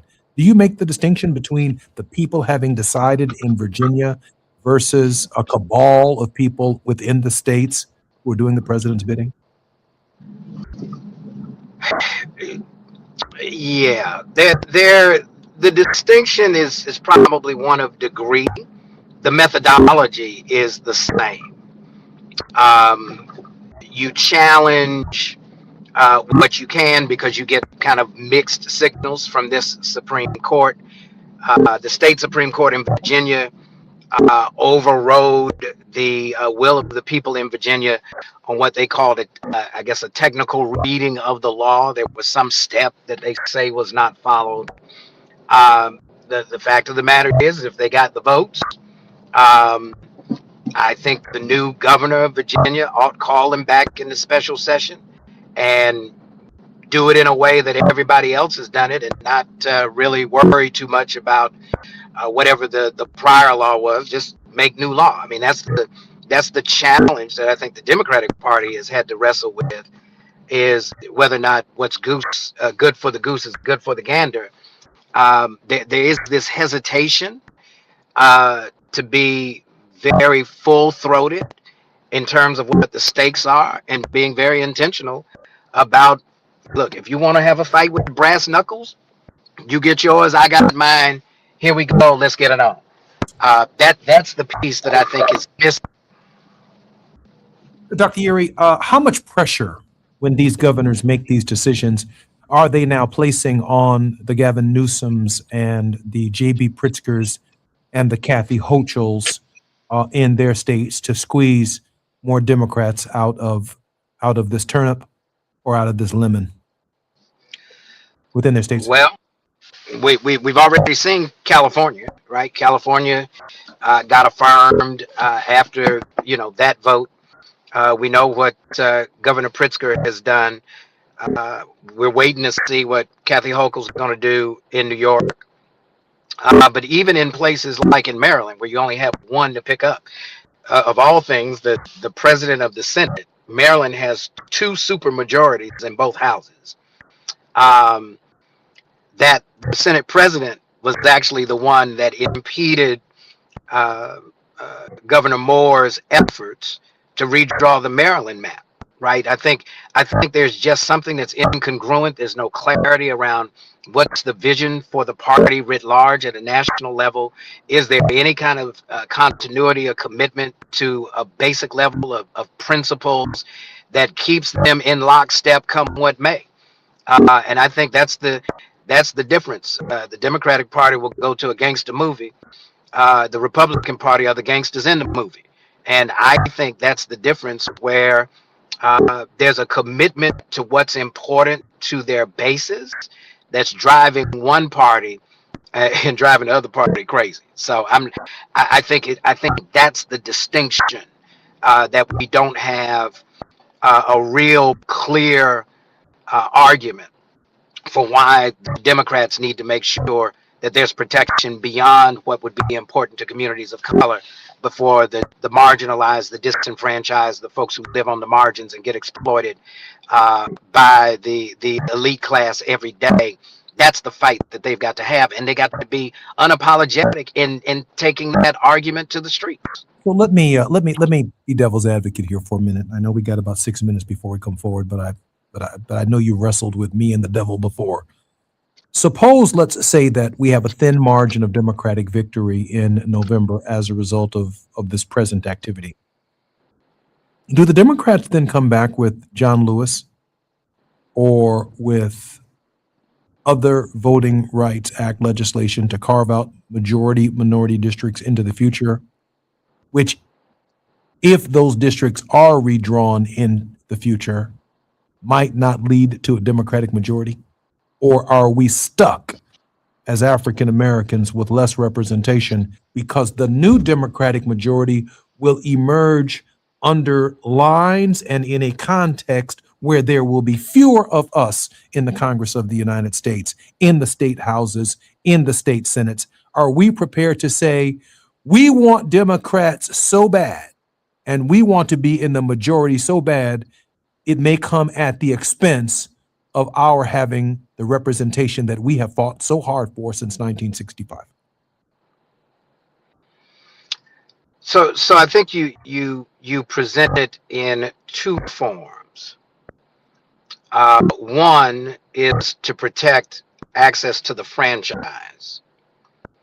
The other is to protect what access to the franchise should produce. And so I think initially we've got to look at wherever you fall within the party. I tend to think that at some level, watching this fight, if black folks have been relied upon to determine the outcome of an election at a general election level, right, that maybe we just opt out of the primary. Y'all pick who you want to, but we're gonna keep our powder dry over here, so that after y'all play all of the chicanery and the foolishness to figure out who's gonna wear blue and who's gonna wear red, that now when we come down to having the conversation about the substance of the agenda, we want to have an agenda conversation, and whoever can meet these things, then you get the benefit of our support, whether you're Democrat, whether you're a Republican, right? Whether you're an independent. What's on the agenda, not what's on the shirt.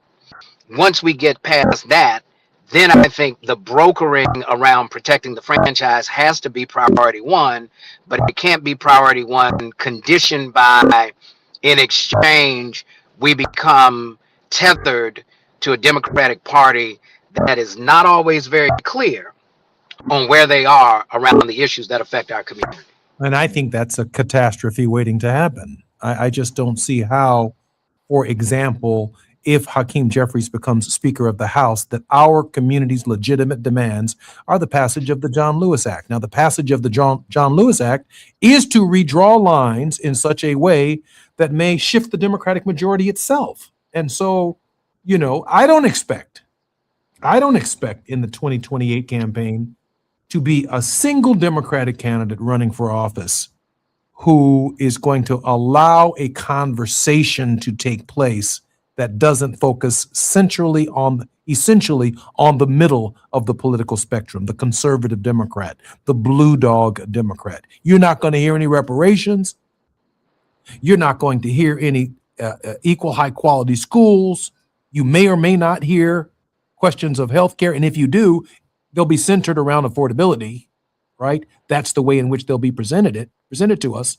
But the idea that there's some kind of agenda that caters to African Americans in this political climate, when the existential threat is Donald Trump, when the existential threat is MAGA, I just don't see how the Democratic Party does not moderate its message to keep its new majority, which means fewer women, fewer African Americans, fewer Latinos, fewer Asians, and fewer minorities in the Congress of the United States and in legislatures around the United States in order to maintain their majorities. I'm telling you, and I believe this to my core, that Democrats at this hour are fighting for their own existence, for their own lives, and rightfully so. I see myself as one. But if the catch-22, does it exist? Oh, absolutely it does. I'm Jesse Jackson Jr. These are the politics of our faith with Reverend Dr. S. Todd Yeary. When we come forward on KBLA Talk 1580, Dr. Yeary has one of the brightest minds that is engaged in the subject matter of redistricting. I'd like to see him on CNN and MSNBC making our case. But too often, the pundits on these national shows do not reflect all of our interests. And some of the young black ones, well, let's just be honest. If Tavis Smiley isn't there, Dr. Yeary isn't there, or Cornel West isn't there, some of them don't know what the hell they're talking about. I'm Jesse Jackson Jr. More on KBLA Talk 1580 when we come forward with Dr. S. Todd Yeary. It's afternoon drive time with Jesse Jackson Jr. Only on KBLA Talk 1580.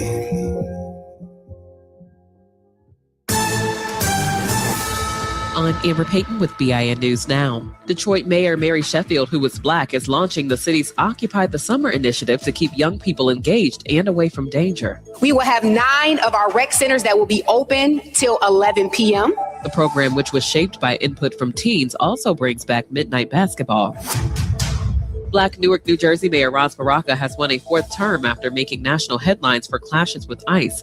NBC News projects Baraka easily defeated 2 independent candidates with about 70% of the vote. He was arrested last year after an incident at a Newark ICE detention center, but the charges were later dropped. And the family of renowned Milwaukee doctor William Finlayson is mourning his death at 101. Finlayson was one of the city's first black physicians, delivering more than 10,000 babies over 4 decades. He was also a civil rights advocate and helped establish Milwaukee's first black bank. Get BIN News Now on demand 24/7 on the iHeartRadio app. The laughs keep coming when Bert Kreischer hits Fantasy Springs Resort Casino May 22nd. Big energy, big comedy, one wild night. Get tickets now at FantasySpringsResort.com. That's FantasySpringsResort.com. This is the KBLA Sports Minute with Ray Richardson. At age 45, tennis legend Venus Williams is not ready to retire. The Compton native confirms she's playing in the doubles competition at the French Open later this month. Venus will team up with American Haley Baptiste of Washington, D.C. The French Open begins May 24th in Paris. Venus is not playing in the French Open singles. The 7-time Grand Slam singles champion won the French Open doubles title with her sister Serena in 1999 and 2010. Somebody must have talked some sense into President Trump.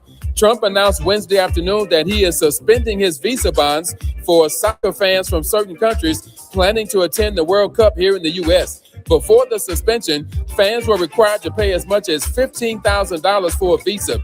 Hotels around the country were complaining that the visa bond was causing a drop and cancellations in reservations. No debates, no speculation, just the info you need. That's your KBLA Sports Minute. I'm Ray Richardson on KBLA Talk 1580.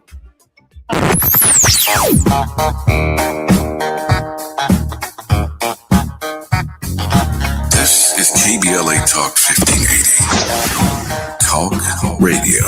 That's music to your ears. We're unapologetically progressive. KBLA Talk 1580. We've got a lot to talk about. I'm Reverend Gerald, the life coach. Is someone you love struggling with addiction and mental illness? Is improving your family's health important? Want to leave a legacy that your family can grow? Are you ready to enhance your perception of life experiences? Then wake up weekends at 7 a.m. with Urban Family Focus and get the wisdom, opportunity, resources, and motivation to live your best life. Join the conversation on Urban Family Focus Saturday and Sunday at 7 a.m. Unapologetically progressive. KBLA Talk 1580. We've got your black.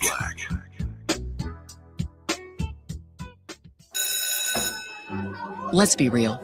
For too long, too many of our students have sat in overcrowded classrooms in underfunded public schools. But as head of the San Diego School Board, Richard Barrera changed that. Under Barrera's leadership, student literacy rose from the state average all the way to #1 among major urban school districts. Barrera led the way for smaller classrooms and for teachers to be paid what they're worth. Barrera funded more counselors and mental health services, and community schools that teach real-world skills for future jobs. A community organizer who became an education leader to fight for our kids. The only candidate for state superintendent of public instruction, backed by the 310,000 classroom educators of the California Teachers Association. Vote Democrat Richard Barrera for state superintendent. Ad paid for by California Teachers Association Independent Expenditure Committee, not authorized by a candidate or committee controlled by a candidate. Are you still pouring gallons and gallons of water into a thirsty lawn that never seems to get enough water? LADWP has a special offer for a free water-saving front yard refresh available to eligible LADWP residential customers. LADWP handles all the work, including lawn removal, installing an efficient irrigation system, and planting beautiful California-friendly plants. Save water and lower your bill with a free front yard refresh. See if you qualify at LADWP.com/LEAP. That's LADWP.com/LEAP. Lots of places can expose you to identity theft. Oh no. That's why LifeLock monitors hundreds of millions of data points a second for threats to your identity, which is way more than anyone can do on their own. If we find anything suspicious, like new loans or changes to your financial accounts, we alert you right away, all through text, phone, email, or the LifeLock app. Get the alerts that could make all the difference. Save up to 40% your first year with promo code NEWS at LifeLock.com. Terms apply. There's a lot of uncertainty in the world right now. Things are changing fast and no one knows what comes next. Times like these make you realize just how important it is to be prepared. That's where My Patriot Supply comes in. They're America's #1 most trusted resource for survival food, solar power, water filtration systems, and more. Go to preparewithamerica.com to unlock a special offer that'll help you get ready for whatever comes our way. Go to preparewithamerica.com to see the special offer right now. That's preparewithamerica.com. You're listening to Jesse Jackson Jr. on KBLA Talk 1580. The Jesse Jackson Jr. Show. The Jesse Jackson Jr. Show. The Jesse Jackson Jr. Show. The Jesse Jackson Jr. Show. King Volley, drop the beat. Come on and talk with me. Come on and listen to the me. Come on and talk with me. Come on and listen to the me. KBLA Talk 1580. Download the app. I'm Jesse Jackson Jr., working forward to the Jesse Jackson Jr. show. It's almost as if he was listening to our conversation during the break. Congressman Andre Carson from the state of Indiana called me on my phone, expressing his grave concerns about what is taking place with respect to redistricting, what is taking place with respect to African American and minority representation, not only in the Congress of the United States, but at state legislative levels and in state Senate districts. And the state legislators and state senators have not even begun responding yet to the consequences of the dismantling of the congressional districts, which leads to the dismantling of their state representative and state senatorial districts. They've not begun responding yet, Dr. Yeary. We're focusing right now primarily on the congressional races because of the national campaign. I am as profoundly concerned as Congressman Andre Carson, Jim Clyburn, Congressman Cleo Fields, Congressman Benny Thompson, and the structure within which, in order to get to 218 votes,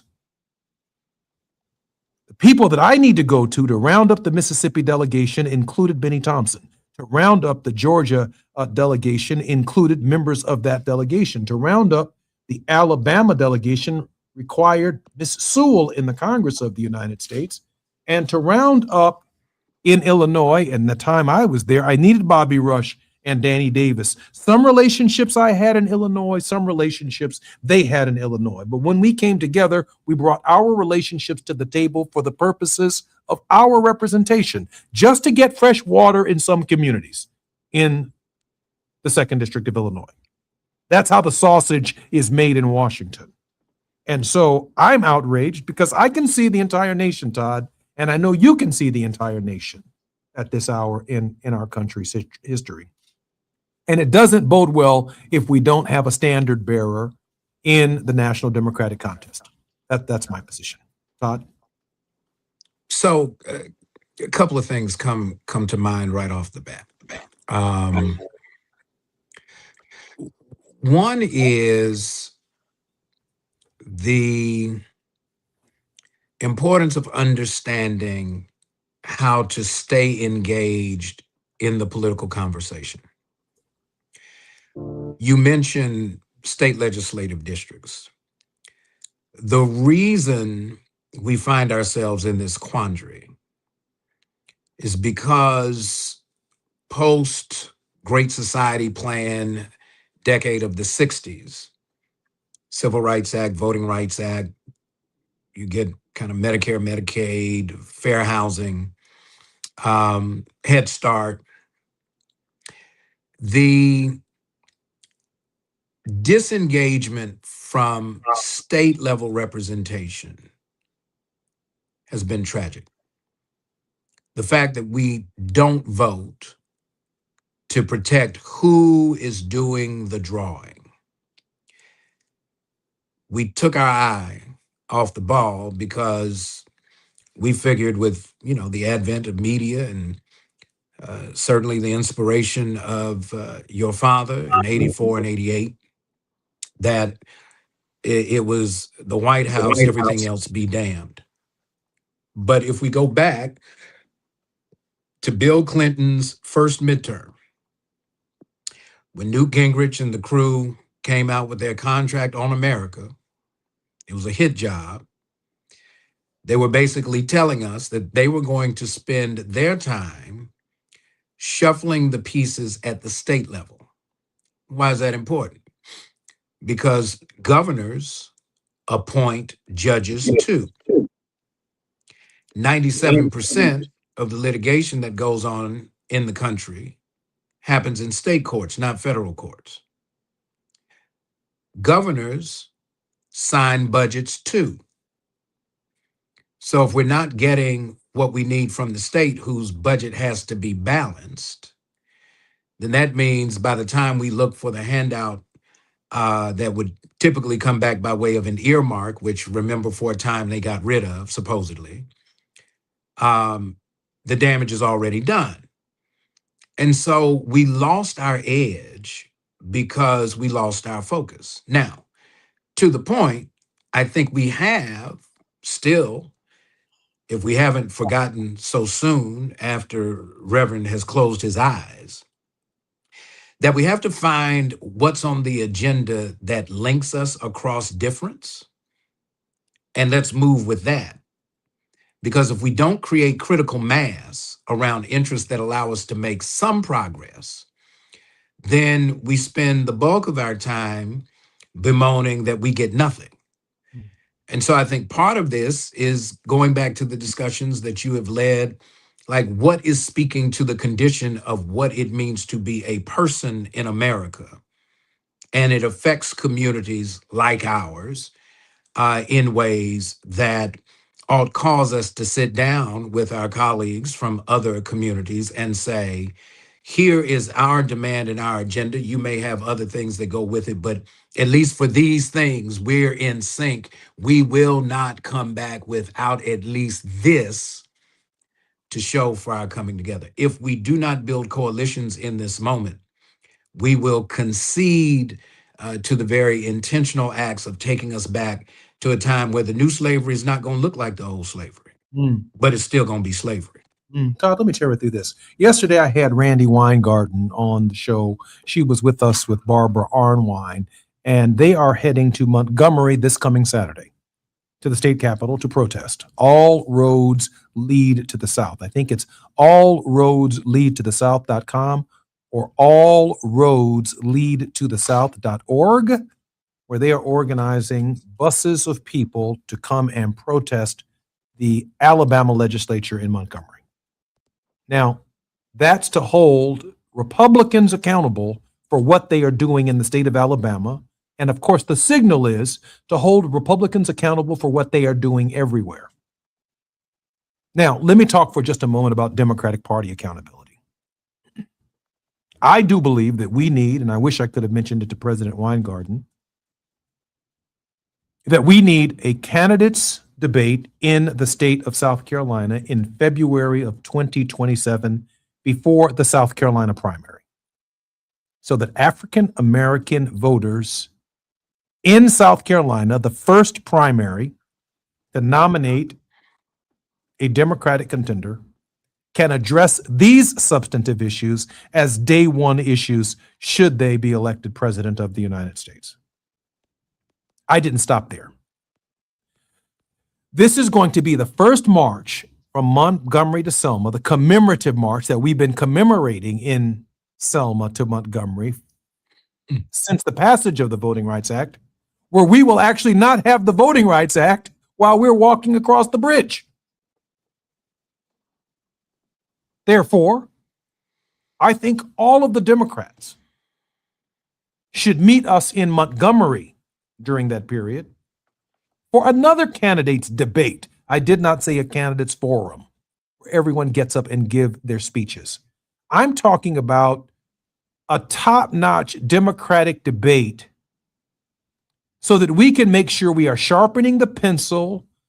We're going to lose some good wood. We're going to lose some good lead. But as long as we get to the point of our expectations of the Democratic Party going into the November election in 2028 matters in this process. I'm not just worried about right from now till November, but where the Democrats will be going into 2028 is a factor in this process. I want to talk federal judges. I want to talk judges who are not just in it for judgeship, but offer judgment and interpretations of the Constitution that are consistent with what we know to be true and what we know to be fair. For the least of these, for those who find themselves with, as Dr. Howard Thurman would say, their backs against the wall. Does that make sense to you, Dr. Uri? It does. But I think there's a preparatory step that we cannot overlook. We will do that as soon as we come forward on KBLA Talk 1580. I'm Jesse Jackson Jr., professor and doctor and lawyer. Dr. S. Todd Uri is our regular contributor on the politics of our faith. More when we come forward on KBLA Talk 1580. While you're stuck in traffic, we can at least bring you up to speed on the news of the day. You're listening to Jesse Jackson Jr. only on KBLA Talk 1580.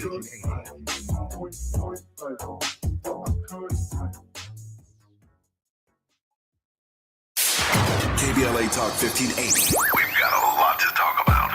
KBLA Talk 1580, connecting you with services and solutions. 10 Toes In serves as a mentorship and domestic violence prevention program. They support, educate, and empower couples during and after incarceration. They assist male returning citizens to re-enter society successfully and to help them maintain a healthy relationship with their romantic partner. They offer a mentorship support group for formerly incarcerated men.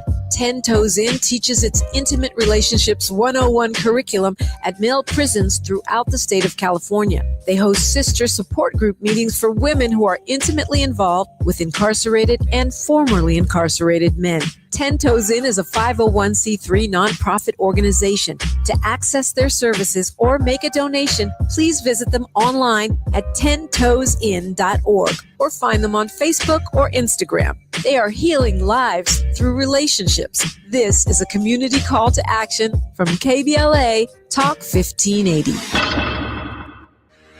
What if your rooftop could earn you money every year? With LADWP's Solar Rooftops program, you can get solar panels installed and maintained on your home at no cost and earn up to $900 a year. That's up to $18,000 over 20 years. There are no upfront costs, no credit checks, and no annual fees. Plus, you'll help power Los Angeles with clean local solar energy and reduce reliance on fossil fuels. Make your rooftop work for you. Apply today at ladwp.com/solar rooftops. Hi, I'm Chris Holden, former California Assembly member, former Mayor of Pasadena, and CEO of LA Fire Justice. I've spent my career fighting for our communities. When I saw Edison celebrating $4.5 billion in profits while Eaton Fire survivors struggled to make ends meet, it made me simultaneously sick and furious. Families and individuals are dealing with financial pressure, insurance delays, costly remediation, and the painful question of how to rebuild their lives, while the utility that caused the fire is paying its executives millions and is more profitable than ever. That's not justice. That's a disgrace. Join the lawsuit with LA Fire Justice to hold Edison accountable. We're here to help you, your family, and our community recover. Visit lafirejustice.com today to learn more about your eligibility and how to start. Advertisement. Douglas Boxer, 221 East Walnut Street, Suite 100, Pasadena, California, 91101 is the attorney responsible for this ad. LA Fire Justice is proud to sponsor Conversation Live, Altadena Rising with James Farr on KBLA Talk 1580. As a fitness coach, my active psoriatic arthritis can slow me down. With Skyrizi, Risankizumab Riza, I'm treating my skin and joint symptoms so I can keep moving. Skyrizi, a prescription-only injection for adults, helps me move with less joint pain, stiffness, swelling, and fatigue. And for those who have plaque psoriasis, 90% clearer skin is possible. With Skyrizi, there's no daily dosing. It's just 4 doses a year after 2 starter doses. Don't use if allergic to Skyrizi. Serious allergic reactions, increased infections, or lower ability to fight them may occur. Before treatment, get checked for infections and tuberculosis. Tell your doctor about any flu-like symptoms or vaccines. Thanks to Skyrizi, there's nothing like clearer skin and better movement. And that means everything. Ask your doctor about Skyrizi. Visit skyrizi.com or call 1-866-SKY-RIZI to learn more. I need a little range, step to the range, come on, meet me at the Introducing the new Chick-fil-A Jalapeno Ranch Club sandwich. With that juicy Chick-fil-A chicken on a buttermilk ranch bun, jalapeno ranch sauce, and pickled jalapenos, it's a little ranch with a lot of kick. The new Chick-fil-A Jalapeno Ranch Club with original spicy or grilled filet. Available for a limited time only. Order ahead on the Chick-fil-A app. My mom has decided to learn to paint, and she's good. My dad's now into creative cuisine, and I've already put on 6 pounds. Learning new things comes with age. My mom, she started forgetting my name and what we're talking about. Forgetting well-known things doesn't. Memory loss may be a sign of Alzheimer's disease. Early detection gives you and your loved one time to plan for the future. Learn the warning signs of Alzheimer's at 10signs.org. Brought to you by the Alzheimer's Association and the Ad Council. What if your rooftop could earn you money every year? With LADWP's Solar Rooftops program, you can get solar panels installed and maintained on your home at no cost and earn up to $900 a year. That's up to $18,000 over 20 years. There are no upfront costs, no credit checks, and no annual fees. Plus, you'll help power Los Angeles with clean local solar energy and reduce reliance on fossil fuels. Make your rooftop work for you. Apply today at ladwp.com/solar rooftops. Now back to more of Jesse Jackson Jr. on KBLA Talk 1580. The Jesse Jackson Jr. Show. The Jesse Jackson Jr. Show. The Jesse Jackson Jr. Show. The Jesse Jackson Jr. Show. King Volley, drop the beat. Come on and talk with me. Come on and listen to me. Come on and talk with me. Come on and listen to me. KBLA Talk 1580. Download the app. I'm Jesse Jackson Jr. Welcome forward to the Jesse Jackson Jr. Show and the politics of our faith with Reverend Dr. Todd S. Erie, Esquire. He has 1 foot in the pulpit and 1 foot in the courtroom. He is both a lawyer and a minister. But equally as important, he was an advisor to the late Reverend Jesse Jackson, is an advisor to Reverend Al Sharpton, and is very much a part of the civil rights and human rights community in the United States. And I'm grateful that every Wednesday for an hour, he gives us this time. Dr. Erie, welcome forward to the Jesse Jackson Jr. Show. You let me hang out, then I can tell folks I know people who's smarter than me, so I drop your name wherever I can. Oh, you're wrong. You're wrong for that. Dr. Erie, chaos or community? Where do we go from here? First, we got to be clear on where here is. See, I think sometimes we think chaos or community is a destination. It may be just a recognition. We've got to figure out where we are. And the reason I frame it that way is in many ways, we're often sold this politic that is always aspirational, never accountable. Why do we have to keep wanting for decent wages, access to capital? Why do we have to keep wanting for access to high quality education?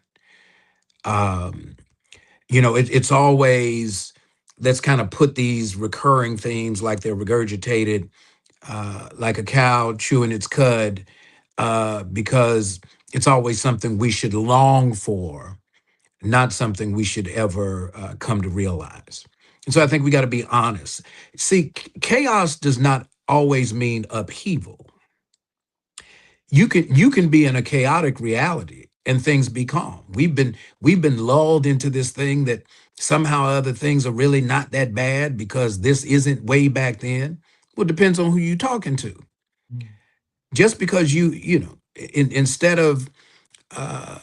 instead of contaminating the community with stuff that's obnoxious to our sense of smell, doesn't mean that our communities aren't toxic because of data centers that are going up, electricity that is overconcentrated, high power lines in places that create issues.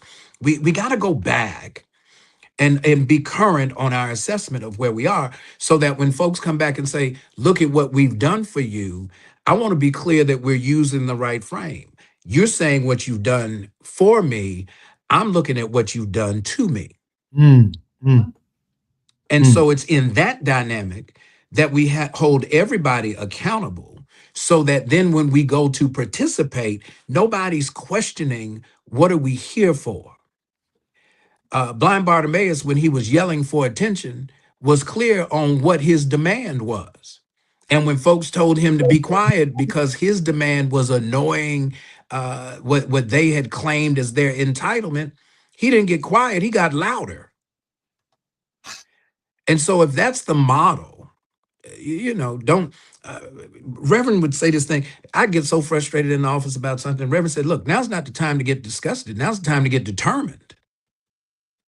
Is it really important enough for you to be so determined that you will not be discouraged nor dissuaded from continuing to pursue the thing that you rightfully and righteously demand? And let's be clear about that. And wherever the chips fall, I don't care what the party is, Democrat, Republican, Whig, whatever it was, they've all called themselves something. At the end of the day, it's not the label that I'm looking at, it's the ingredients. And if the ingredients aren't producing anything that is healthy for me and mine, then I got a problem. I don't care what you call yourself. We've got to be that determined to say, look, you don't get to pigeonhole us. You don't get to ostracize us. And you certainly are not going to get the opportunity to ignore us. Deep and profound words, Dr. Erie. Martin Luther King Jr. said, and I've been listening and seeing this quote a lot on social media, I'm tired of marching. I'm tired of fighting for what should have been mine at birth. And the fact of the matter is, some folks, unlike Dr. King, who say they are tired of marching, have never marched in the first place. If you're honest, tired of marching, tired of fighting for what is right. How many of you within the sound of my voice have ever registered a person to vote? Tired of voting. How many of you have ever taken your neighbor to the polling place? I'm tired of voting. You ain't never taken your neighbor to the polling place. How many of you took your own car with just yourself in it to a polling place and you just voted by yourself? Plenty of us have done that because we've never really caravanned to the vote. And so I shared this concern of Dr. Erie that some of us who are doing all of the complaining aren't doing enough of the work. Dr. Erie, in our final moments, we should be doing more work. A little less talking and a little less conversation, a little more action, please. I invoke that great cultural critic, genius that he was, gifted certainly, the late Marvin Gaye. Rockets, moonshots, spend it on the have-nots. Money, we make it, for we see it, you take it. Makes me want to holler. The way they do my life. We got to be honest about where we are. We ain't playing step and fetch it anymore. The reality is where we are and where we need to go is a byproduct of recognizing that now is not the time to be silent. Now's the time to be clear and make everybody pay attention and then let them figure out who is going to either come to the call of your cause or deal with the wrath for ignoring it. You've been listening to The Politics of Our Faith on the Jesse Jackson Jr. Show with Reverend Dr. S. Todd Erie. So grateful for his participation. Dr. Erie, I love you, and there's nothing you can do about it. I love you back, man. Listen, you doing the remix. Get ready. I'll be in the band. I'm just a bill. and I'm sitting here on Capitol Hill. Lord have mercy. I'm Jesse Jackson Jr. You've been listening to the Jesse Jackson Jr. Show on KBLA Talk 1580. More when we come forward right here on KBLA. KBLA 1580.